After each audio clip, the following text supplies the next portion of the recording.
আজকের ভিডিওতে এইটুকুই বলার ছিল যে চেষ্টা থাকলে কিন্তু সবই হয়, অজুহাত দেখিয়ে লাভ নেই যে আমি গরিব পরিবারের ছেলে, আমার গরিব ঘরে জন্ম হয়েছে, আমার এটা নেই, আমার সেটা নেই, আমি কিছু করতে পারবো না, সেরকম কিন্তু কিছু নয়। নমস্কার, আমি উজ্জ্বল রক্ষিত। আজকে আপনাদের সাথে কথা বলবো জীবন যুদ্ধ নিয়ে।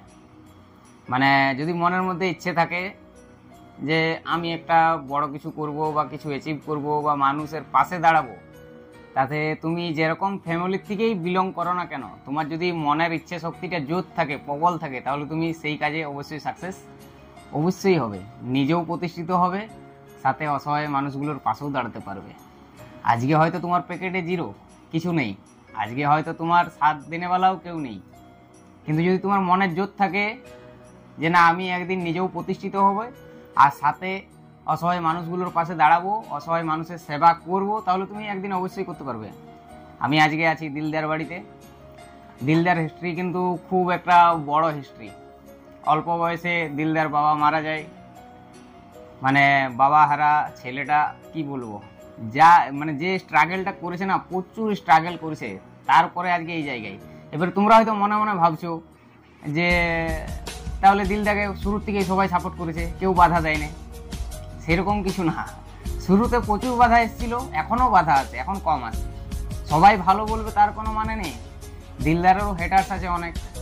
আমিও মোটামুটি টুকটাক ভিডিও বানাই, আমার ভিডিও আপনারা যারা দেখেন আপনারা জানেনই, উজ্জ্বল রক্ষিত আপনারা তো দেখছেনই। আমিও ওই আস্তে আস্তে আস্তে আস্তে উঠছি মনের চেষ্টা নিয়ে, 2-4টা মানুষের পাশে দাঁড়াচ্ছি। দিলদা তো আজকে কি বলবো, বিষ্ণুপুরের একজন আইকন। দিলদার নাম সকলেই চিনে, এটা দিলদার বাড়ি। দিলদার বাড়ির বাইরে দিলদা একটা বাস স্ট্যান্ড বানিয়েছে, খুব সুন্দর একটা বাস স্ট্যান্ড বানিয়েছে নিজের ইচ্ছেতেই। আর দিলদার একটা অ্যাম্বুলেন্সও আছে অসহায় মানুষদের জন্য। তারপরে এরপরে স্টেশনে যারা থাকে সকলকেই দিলদার সকলের পাশে দাঁড়ায়, খুব ভালো। আর এখন যে দিলদার হেটার্স নেই তা নয়, এখনও অনেক মানুষ বলে দিলদা খারাপ, দিলদা ভালো নয়, এই সেই হেনা তেনা অনেক কিছু বলে। যেমন এপিজে আব্দুল কালাম স্যার, ইন্ডিয়ার সকলেই জানে এবং ফরেনেও সকলেই জানে এপিজে আব্দুল কালাম স্যারকে বলে। কোনো ধর্মের মানুষই উনাকে ঘৃণা করে নেই, কিন্তু ভুল কথাটা। রিসার্চ করে দেখা গেলে এপিজে আব্দুল কালাম স্যারেরও কিন্তু হেটার্স আছে। যখন স্বয়ং ভগবানকে গাল দিতে পারে মানুষ, তাহলে আমরা তো তুচ্ছ মানুষ, আমাদেরকে তো গাল দিতেই পারে। সবারকার মন জয় করা কিন্তু সম্ভব নয়। তোমাকে তোমার কাজে এগিয়ে যেতে হবে। আর বিশেষ করে এই সমাজসেবামূলক কাজে, মানুষের পাশে দাঁড়ানোর কাজে যদি আমরা কাজ করি, তাহলে বেশি বাধা আসে। খারাপ কাজে কিন্তু অতটা বাধা আসে না, ভালো কাজে বেশি বাধা আসে। প্রচুর মানুষ প্রচুর কথা বলবে, কিন্তু এবারে ওদের কথা শুনে যদি আমরা দাঁড়িয়ে যাই, আমরা যদি থেমে যাই, না মানুষের ভালো কি জন্য করতে যাবো, আমার কি লাভ, আমি তো গাল খাচ্ছি, লোক আমাকে খারাপ বলছে, পিছনে লাগছে, আমার কি দরকার আছে, তাহলে সেই মানুষগুলো আর মানে কি বলবো, আরও অসুবিধায় পড়ে যাবে। যদি না তুমি যদি পিছিয়ে যাও, তোমার কাজ তোমাকে করে যেতে হবে। কিছু মানুষ ভালো বলবে, কিছু মানুষ খারাপ বলবে, বাস্তবে ভালোর সংখ্যাটাই বেশি থাকে। অনেক সময় আমরা রেগে যাই, রেগে গিয়ে ভিডিও বানাই যে আমি মানুষের ভালো করছি, তারপরেও আমাকে খারাপ বলা হচ্ছে। কি জন্য খারাপ বলা হচ্ছে? খারাপ 4 জন বলেছে, 400টা কমেন্ট হলে হয়তো 4টে নেগেটিভ কমেন্ট এসছে, কিন্তু ওই 4টে নেগেটিভ কমেন্টই ফার্স্টে নজরে পড়ে যায়, পজিটিভ কমেন্টগুলো নেগেটিভ। এই পজিটিভ কমেন্টগুলো নজরে পড়ে না, কেন পড়ে না?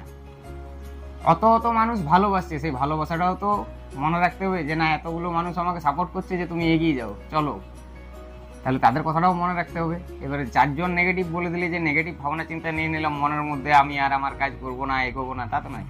আজকের ভিডিওতে এইটুকুই বলার ছিল যে চেষ্টা থাকলে কিন্তু সবই হয়, অজুহাত দেখিয়ে লাভ নেই যে আমি গরিব পরিবারের ছেলে, আমার গরিব ঘরে জন্ম হয়েছে, আমার এটা নেই, আমার সেটা নেই, আমি কিছু করতে পারবো না, সেরকম কিন্তু কিছু নয়। তার জলজ্যান্ত উদাহরণ এই যে আছি দিলদার বাড়িতে, দেখতেই পাচ্ছ। আমি হয়তো অতটা সাকসেসফুল এখন নয়, কিছু অ্যাচিভ করতে পারিনি, কিন্তু দিলদা আজকে কি বলবো, বাঁকুড়া জেলার এমন একজন মানুষ, সবাই চিনে, সবাই জানে।